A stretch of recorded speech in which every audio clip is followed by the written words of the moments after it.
Chris Vince, MP for Harlow, an important day for you on many levels. You've got the Prime Minister here, the Minister of Education, Bridget Phillipson.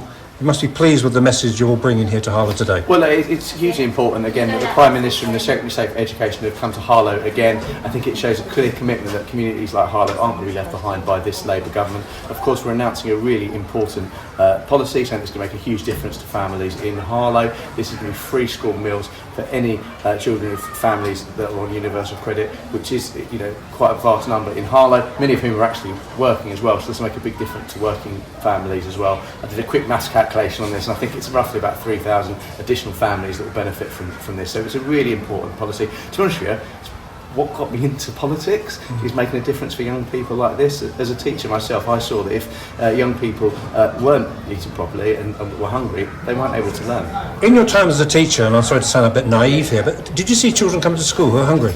I started to see that, certainly at the end of my time as a teacher, probably not as much as we have done recently, but yeah, absolutely, I did see examples of that, and they, you know, became more distracted, less able to focus on the work. It's a bit like, you know, adults the same, you know, if we don't eat, we get a bit grumpy, we're tired, we're not able to focus as much. So it is a really important thing that young people get to eat, and what this means is that families know that their children are getting a hot meal, they're eating properly, and that's going to take a huge amount of pressure off them, but also it's important for the young people. So for all the schools, finally, for all the schools in your constituency, it's a big constituency, when will we know this is working?